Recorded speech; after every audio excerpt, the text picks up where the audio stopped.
Bom dia, boa tarde, boa noite. Olá, você que está me assistindo. Este vídeo é para fazer algumas considerações sobre o vocabulário do capítulo 1 do livro A Escrava Isaura, porque eu tenho feito a leitura do livro e aí tem uma amiga que está lendo junto comigo, acompanhando esses vídeos da leitura, e ela destacou para mim, essa amiga é estrangeira, né? E ela destacou para mim algumas palavras que ela achou assim curiosas ou gostaria de saber mais a respeito. Então, aí esse vídeo é no intuito de dar alguma intuição assim para ela sobre esse vocabulário, mas também, claro, muitas das palavras que são empregadas nesse livro são palavras desconhecidas para mim e para o falante médio brasileiro, né? Então, é uma coisa que é um exercício interessante para quem mais puder assistir junto, às vezes alguém que esteja lendo o livro também vai se interessar pelo que eu tenho a dizer sobre as palavras. É importante considerar que eu não sou professor de língua portuguesa nem nada do tipo. Eu sou apenas um rapaz latino-americano que estudou um pouquinho assim de latim, mas uma noção muito vaga mesmo. E, sinceramente, meu negócio é mais matemática do que língua portuguesa. Então, eu estou falando assim da posição de um ser humano médio que tem uma compreensão média de um falante nativo do Brasil. Esse é o meu ponto de vista. Não tomem isso aqui como uma aula, como uma coisa assim. São assim comentários pontuais, muito pessoais, subjetivos a respeito do vocabulário da obra. Muito bem. Então, as palavras aqui que ela destacou para mim, ó. Vou começar aqui. A primeira delas, Vargedo, lá no primeiro capítulo. Eu coloquei aqui o trecho, né? Sempre onde aparece a palavra. E aí eu vou fazer comentário sobre a palavra de acordo com o trecho do capítulo, né? Então, Vargedo, tem aqui a frase: era um edifício de harmoniosas proporções, vasto e luxuoso, situado em aprazível Vargedo, ao sopé de elevadas colinas. Então, Vargedo é simplesmente uma palavra que quer dizer vargem, né? E o que que é vargem? Vargem é a palavra mais comum para isso. Quer dizer uma planície alagada, né? Uma planície próxima de uma área que tem um rio, um lago, alguma coisa desse tipo, que, penso eu, costuma ser adequada para o cultivo de determinados tipos de plantas, né? E essa palavra várzea também ela é muito empregada quando a gente se refere a futebol amador, né? Futebol amador frequentemente é chamado de futebol de várzea, que é o futebol jogado por pessoas normais, comuns, que não são atletas necessariamente profissionais, né? Aí, esse sufixo edo tem uma propriedade muito interessante, né? Que ele indica, geralmente, na formação com as palavras, a ideia de conjunto, né?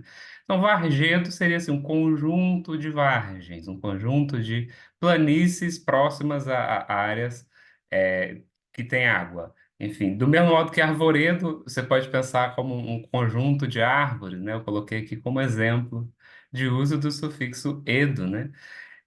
Então, é meio que isso, a intuição do Vargeda é isso. E, enfim, não confundir com vagem, né? Porque vagem é o fruto do pé do feijão, que é de onde saem os feijões. Enfim, eu nunca plantei feijão, né? Assim, só aquelas experiências que a gente faz quando está na escola, planta o feijão num potinho de iogurte, mas eu nunca vi sair realmente uma vagem. Então, eu coloquei uma figura aqui meio que só ilustrativa, não tem muito conhecimento do que seja uma vagem de verdade, né? Enfim. E a palavra sopé, sopé é como se fosse um pé, né?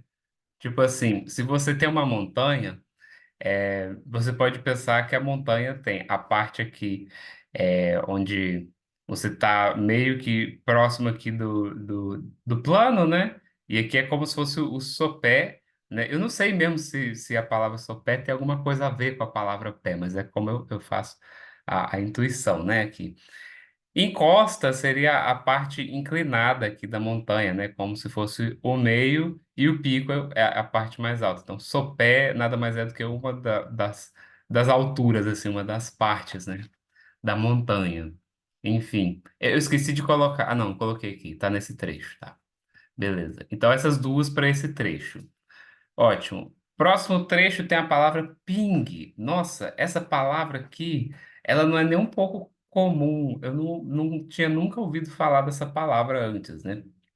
É, enfim, aí diz assim, esse livro, é importante dizer, a Escrava Isaura, ele foi escrito, penso eu que ele foi publicado em 1870, e ele é um livro, também não tenho certeza disso que eu estou falando, mas eu acho que ele é da fase do romantismo, e o romantismo tem essa característica, assim, de fazer descrições muito encantadoras, e aí tem um vocabulário um tanto rebuscado, né? Eu não sei dizer se essa palavra aqui seria, na época, considerada uma palavra muito erudita, muito culta, mas é certo que para mim ela é desconhecida, né? Então, quando você diz engramais e pingues pastagens, as pastagens pingues, elas são pastagens férteis, né? Fértil, enfim.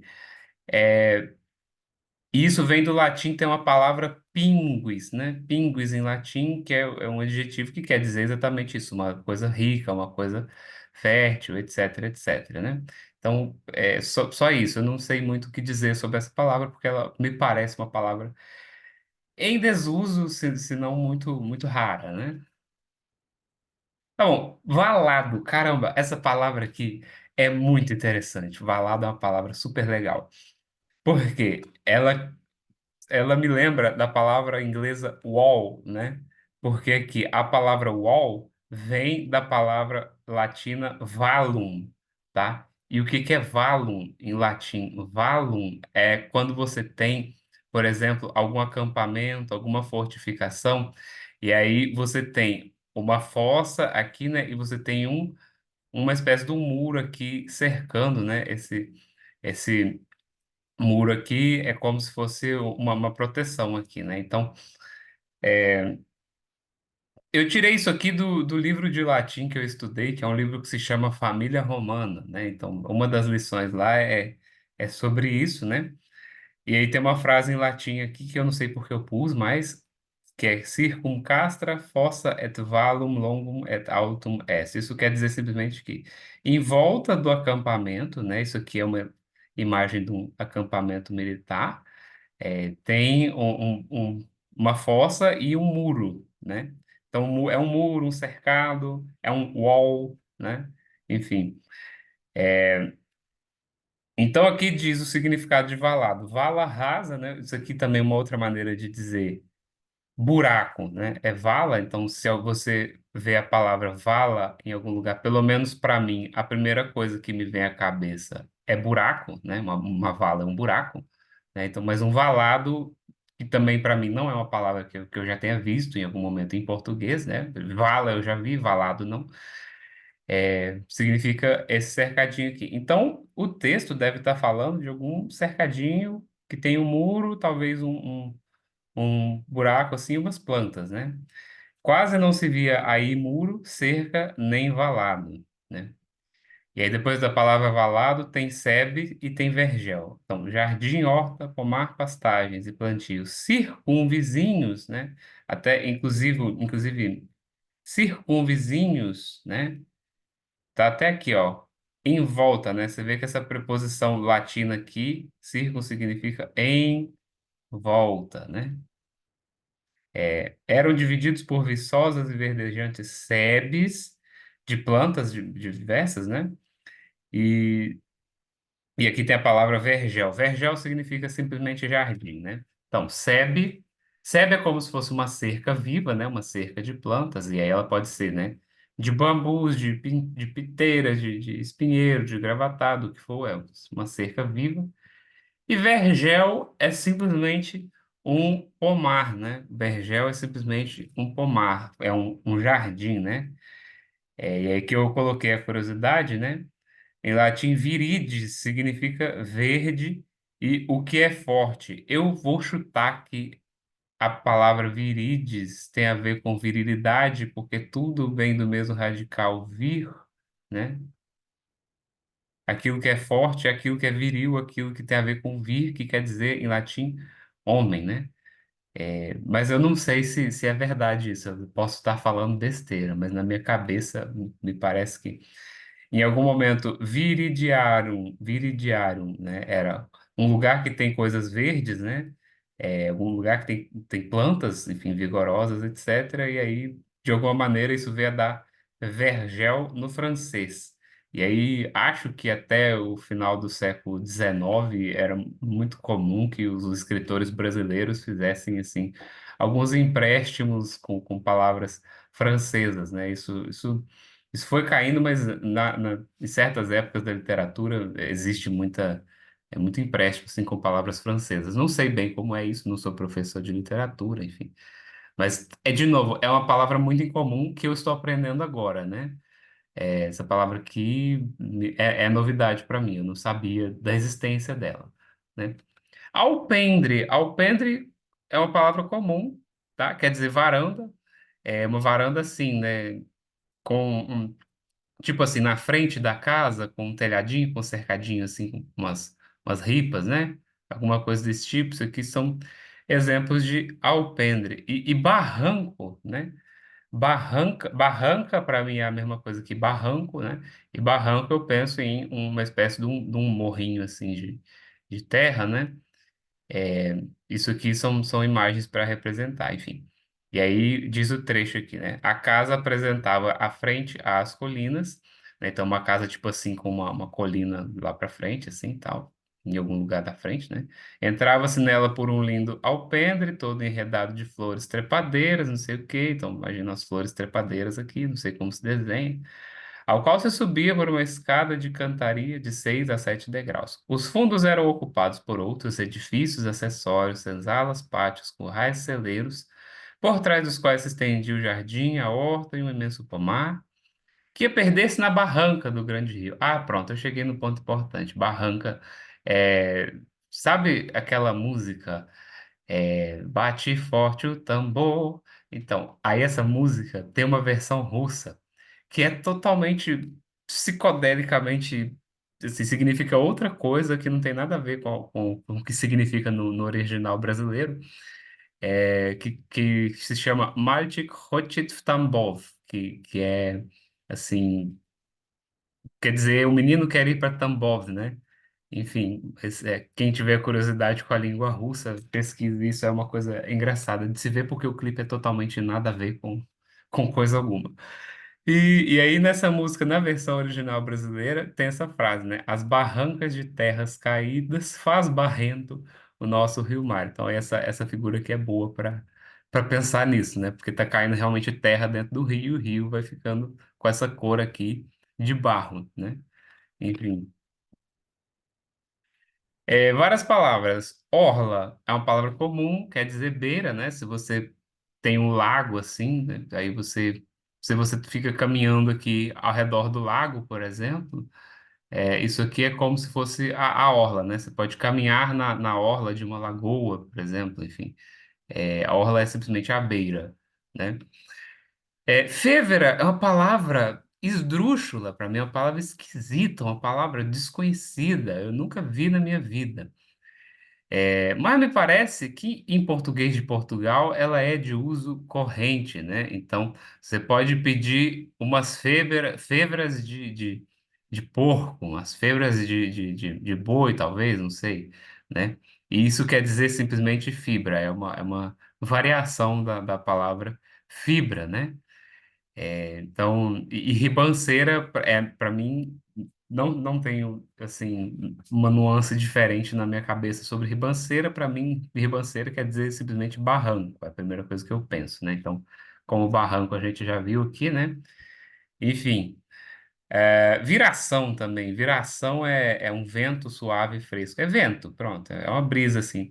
Uma brisa marítima, né? O que eu já ouvi dizer é que, assim, se você tem o mar aqui e a terra, né? Você tem correntes de convecção. E aí, quando tá de dia, me parece que talvez a areia fique mais quente do que a água. E aí, quando tá de dia, você tem brisa marítima, né? E quando tá de noite, você tem brisa terrestre, né? Algo assim. Então, Brisa marítima seria essa viração, talvez. Eu tô chutando, né? Mas outro chute também, eu não sei se essa palavra viração tem a ver com a palavra virar, né? Mas realmente, por causa das diferenças de temperatura da água para a areia entre o dia e a noite, né? Acho que de dia a areia está mais quente, de noite a água está mais quente, algo assim, e aí você tem correntes de vento, e aí o vento fica virando, né? Eu não sei se viração é por causa disso, eu nunca tinha visto essa palavra também, mas é um palpite, né? Talvez tenha a ver com o verbo virar. Se alguém souber aí, me conta nos comentários, mas eu posso estar falando besteira, né? Enfim, e tem a palavra farfalhar que eu faço na frente aqui, né? Então, o sol não era ainda posto e parecia boiar no horizonte, suspenso sobre rolos de espumas de cores cambiantes, orlados de fêveras de ouro, né? Então, imagina o sol aqui, e em volta do sol tem umas. Em volta, né? Na orla, na beira do sol, tem umas fêveras, umas fibras de ouro. É uma descrição romantizada do sol, né? Enfim. E aí tem a palavra farfalhar, né? Farfalhar é interessante porque, sim, tem a ver com farfalle do italiano, que significa borboleta, mas aqui farfalhar quer dizer simplesmente uma vibração, né? O vento, a viração, né? Fazia farfalhar o tope dos coqueiros, ou seja, farfalhar, fazia vibrar as folhas, simplesmente, né? Então, tem a ver com a palavra do latim papilio, né? Em, em, em, em latim, borboleta, meu Deus do céu, que borboleta é essa, né? É, era papilio, papilio papiliones, eu acho, da terceira declinação. E aí veio a dar, no francês, papillon, no italiano, farfala. E aí, farfalhar tem a ver com vibrar, mas também em português, me parece, tem essa acepção que eu não conhecia, né? Falar com excesso de palavras, ou seja, sem sentido, né? Você simplesmente fazer vibrar as suas cordas vocais, né? Mas eu nunca usei a palavra farfalhar nessa acepção de dizer coisas sem sentido, né? Enfim. A próxima palavra, balcedo. Essa palavra aqui foi até difícil de consultar, porque ela não aparece nos dicionários que eu costumo consultar. Eu fui encontrar a referência num glossário do autor Raimundo Moraes, que está disponível no site do Senado Federal. Chama-se O Meu Dicionário de Coisas da Amazônia. Eu não sei do que se trata exatamente, mas lá tinha exatamente essa definição aqui de balcedo, né? É como se fosse assim um arbusto, assim, arbusto não, uma touça, né? Assim, um chumaço de plantas numa área alagada, né? Então, plantação numa área alagada, alguma coisa assim, né? Acho que a imagem explica melhor do que eu. Então, é isso. Balcedo é essa coisa aí. Não sei dizer muito sobre a palavra porque eu não conheço de verdade. Novilha. Novilha tem a ver com nova, né? Tem a ver com a palavra nova, com certeza. Novo, novilha é uma vaca que nunca ficou prenhe, né? O interessante da palavra prenhe é que sim, ela tem alguma coisa a ver, ela significa grávida, né? Mas assim, a gente geralmente usa prenhe para se referir a animais, né? É, tem alguma coisa a ver sim com a palavra pregnant do inglês. E eu acho que isso tudo vem do latim, que é como se fosse assim, pré-natus, né? Antes de nascer, né? Algo assim. E aí eu acho que esse radical ganha um G aqui, não sei por quê. Pré-natus, antes de nascer você tá, né? Antes do bebê nascer, a mulher tá grávida, enfim. Não sei. Talvez isso aqui seja só um palpite errado, né? Mas a minha intuição sobre a palavra é essa. Aí, enfim, é uma vaca novinha, né? É uma vaca novinha, um novilho é um boi novinho, é um bezerro, né? E tá, a palavra grazinar. Grazinar quer dizer falar em voz alta, né? Então você imagina Aves grazinando, é só simplesmente as galinhas, talvez, né? Fazendo cococó, cococó, cococó, falando muito, né? Balar é o mesmo que balir, que é o som emitido pela ovelha, né? Porque a palavra tomo, ela não é tomo, ela é torno, né? Então, assim, as aves grazinavam em torno da casa. Eu acho que isso aqui era simplesmente um erro de grafia do PDF específico que eu estava lendo, né? Vejamos. Suntuoso. Suntuoso é uma coisa luxuosa. Uma coisa suntuosa é uma coisa rica, uma coisa que custa caro, uma coisa que é, assim, de ostentação, né?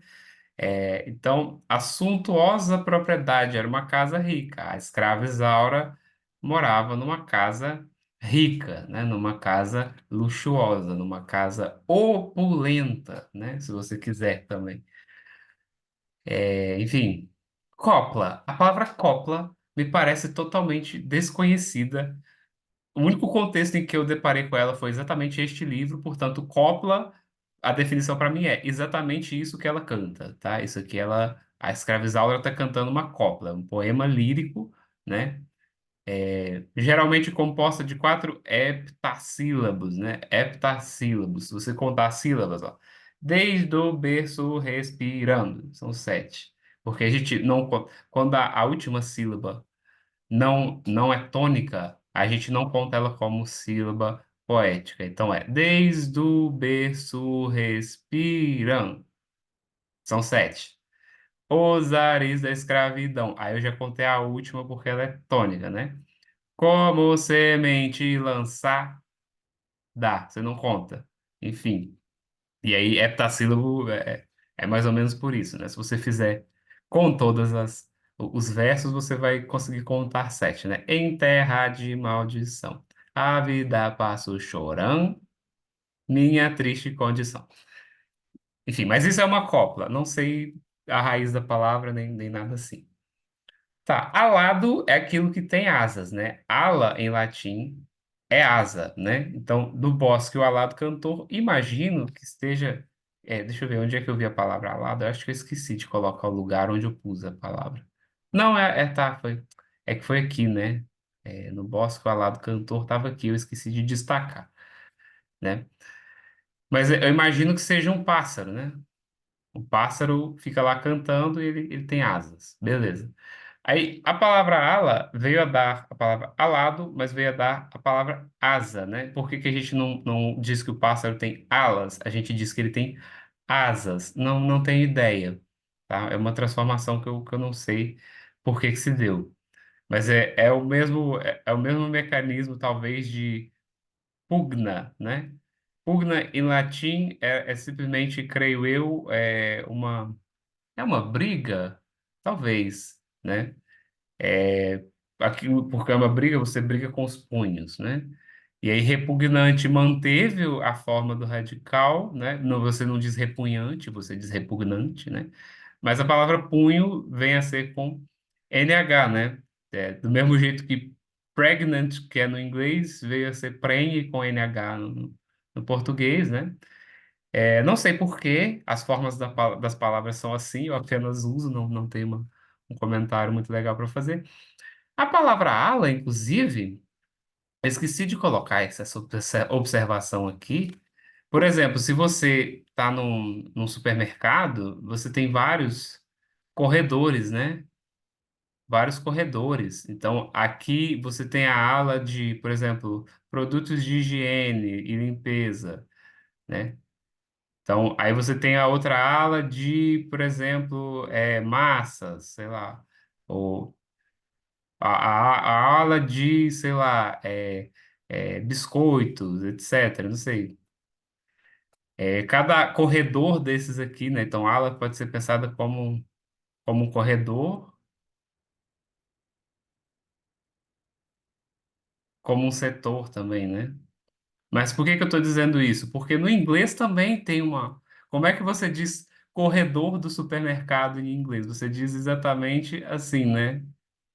Ale, ale. Então, lá no inglês também tem uma palavra assim, que tem origem aqui em alguma corruptela da palavra ala, que vem do latim, né? Enfim. Mavioso, mavioso. Mavioso é como se fosse amavioso, né? É uma outra forma da palavra amavioso que tem a ver aqui com o verbo amar, né? Então, eu fui encontrar o significado da palavra amavio. Eu nunca tinha visto essa palavra. Eu acho que a palavra mavioso ela não está em desuso em língua portuguesa, ela é compreensível pela população mais ou menos culta, assim, mas ela não é comum no discurso. Ela me parece uma palavra comum da, da, da literatura mesmo. Se você quer dizer uma coisa de maneira formal, rebuscada, romântica, você vai dizer mavioso. Só que essa palavra era mais comum, talvez, antigamente, né? E um amavio é como se fosse uma poção, né? Aqui que desperta o amor, uma poção do amor, né? Então, talvez a palavra mavioso tenha a ver com isso, né? Uma coisa maviosa, uma coisa afetuosa, uma coisa agradável, uma coisa comovente que vai despertar o amor, né? Então, o canto da escrava Isaura tinha notas sentidas e maviosas, né? Por que ele usou essa palavra? Porque ele quer retratar a escrava Isaura como se ela fosse assim uma figura de uma deusa, uma coisa assim muito encantadora, né? Então faz sentido ele usar todo esse vocabulário muito rebuscado assim para descrevê-la, né? Madeixa, madeixa é uma porção de fio de cabelo, não tem muito o que dizer sobre isso. Tem, sei lá, tem Tem uma pessoa, a pessoa tem cabelos, aí uma porção de cabelos é uma madeixa, né? Então, enfim, claro que o cabelo da pessoa não é composto assim de chumaços separados de cabelo, né? O cabelo da pessoa geralmente é mais ou menos inteiriço, mas a gente usa a palavra madeixa para se referir mesmo às porções do cabelo, embora o cabelo da pessoa não esteja necessariamente em porções, né?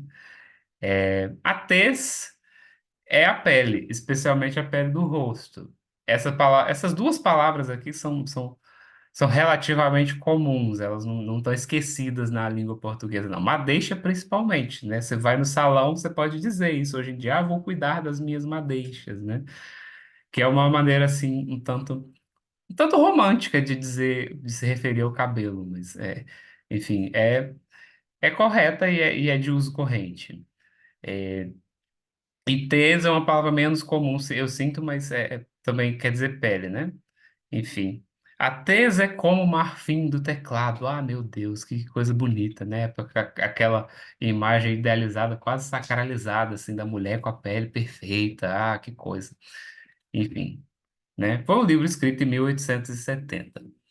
Donoso. Donoso é aquilo que tem donaire. E eu confesso para você que eu não conhecia a palavra donaire, tá? Eu tentei encontrar algumas intuições aqui sobre a palavra donaire, mas eu não sei.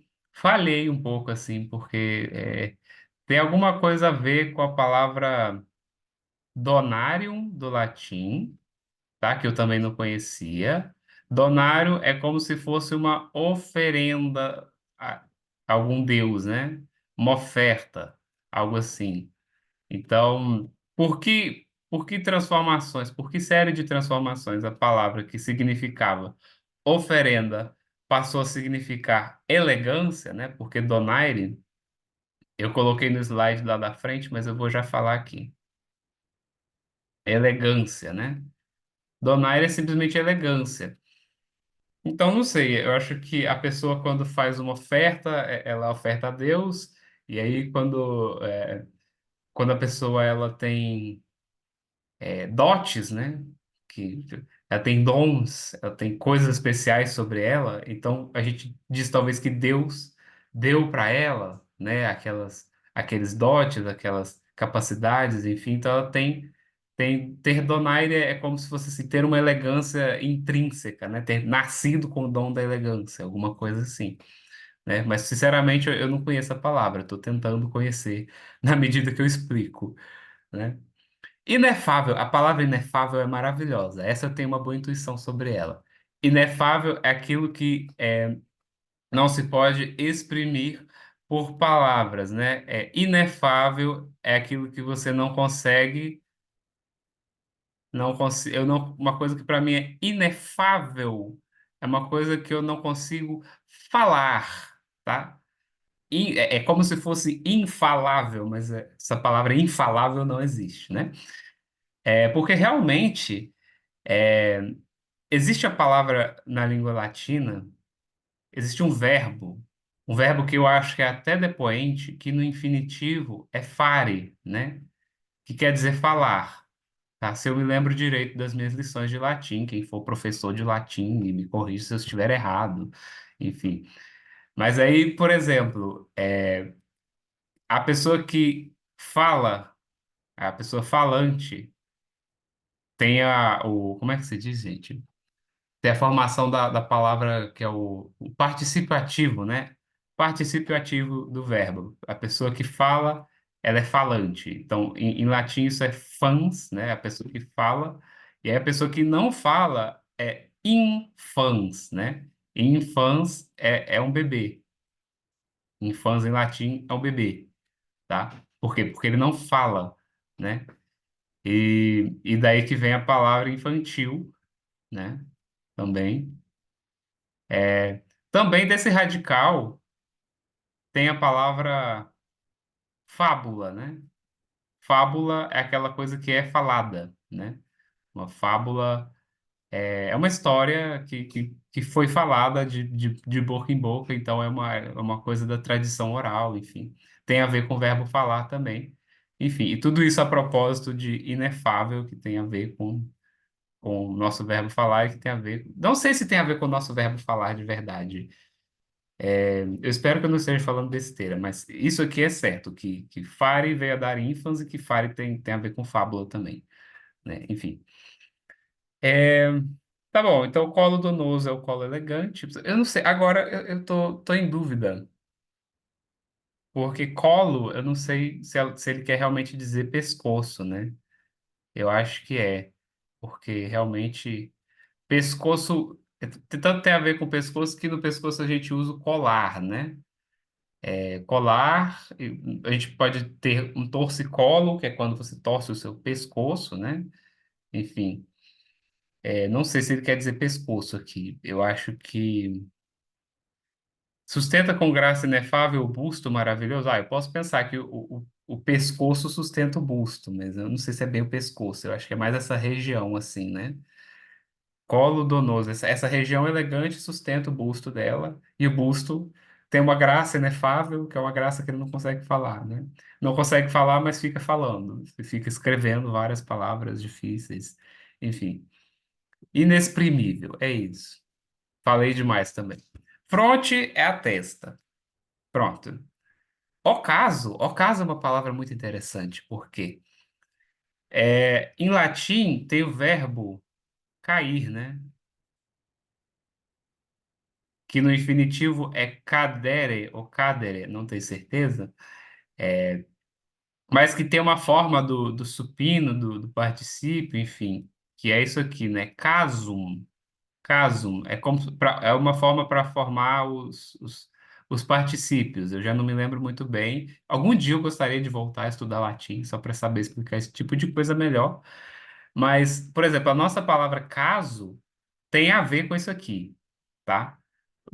Então, quando você vai fazer um problema de matemática, você trata ele em vários casos, né? Então, é como se fosse assim: se cair nisso, então temos tal solução. Se cair nisso, né? Então, cada caso é um lugar onde cai, né? Caso também é uma coisa que acontece, né? Enfim, e por que que eu estava falando isso? Ah, sim, porque também um dos verbos que tem a ver com radical do verbo cadere é o verbo latino otidere, tá? Que é como se fosse cair, mas é principalmente morrer. Ai, meu Deus, não posso falar essa palavra no YouTube. Ah, falei.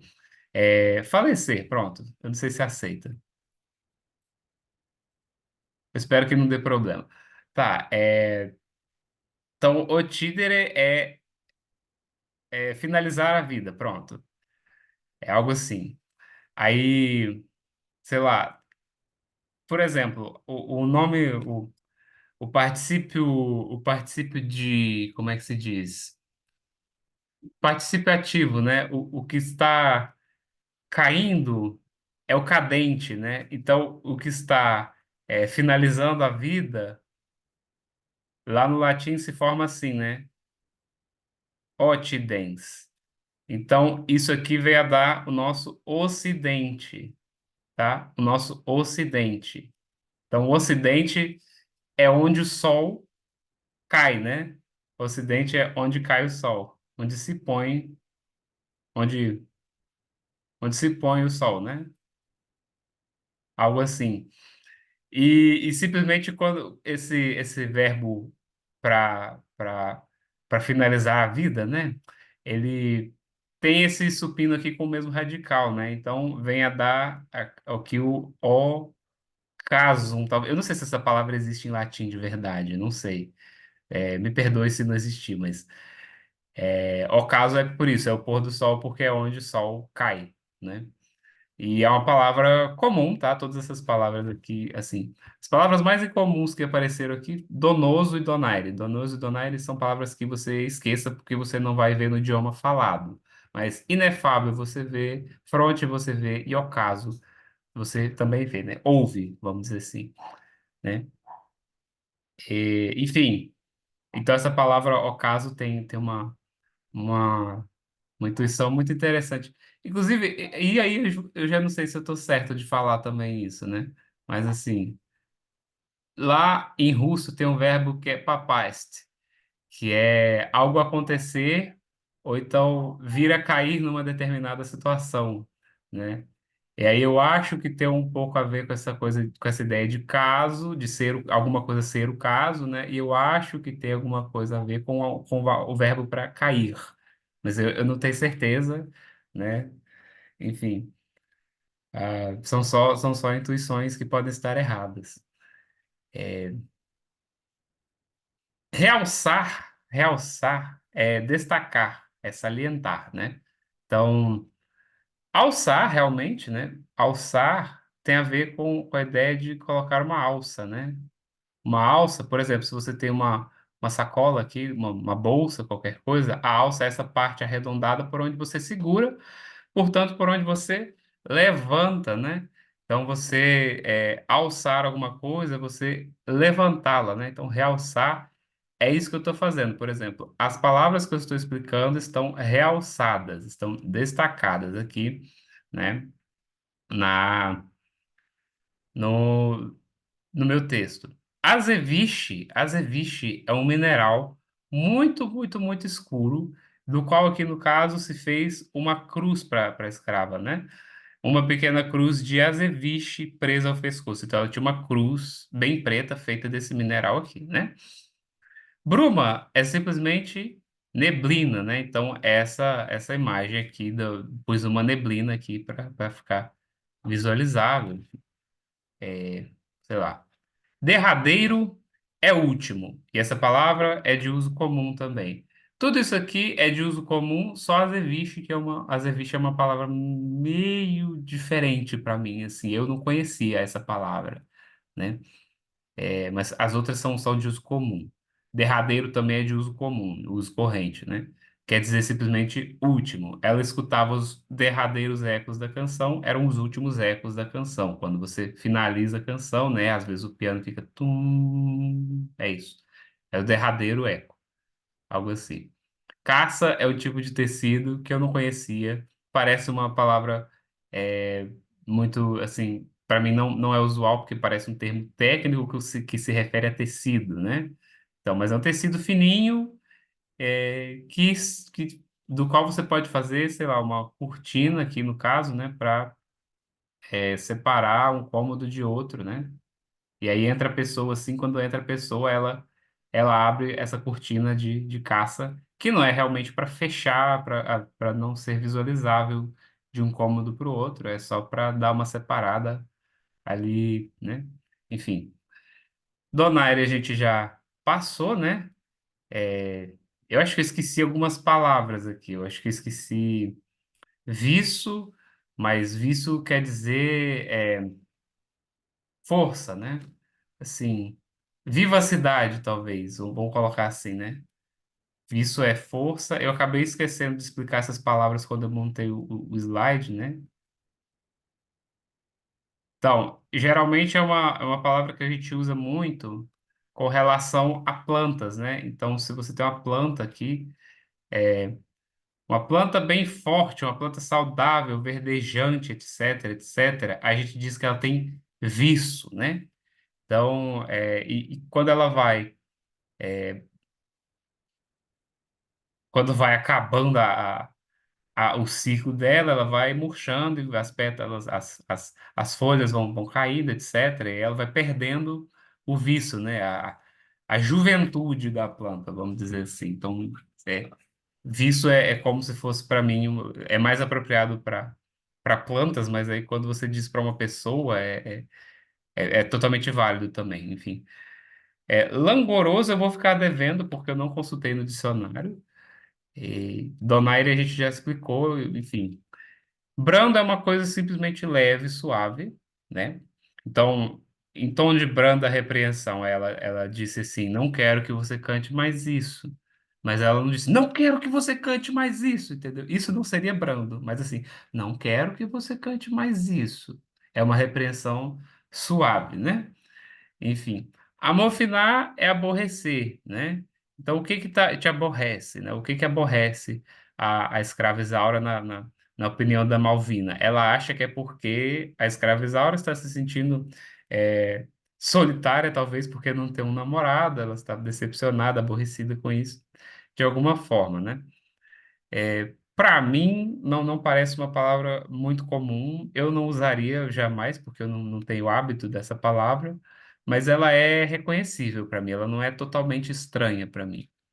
Enfim, essas são as minhas impressões sobre as palavras. Eu não sei se foi de grande ajuda, de grande intuição, eu espero que sim. Eu espero que eu não tenha falado demais também, né?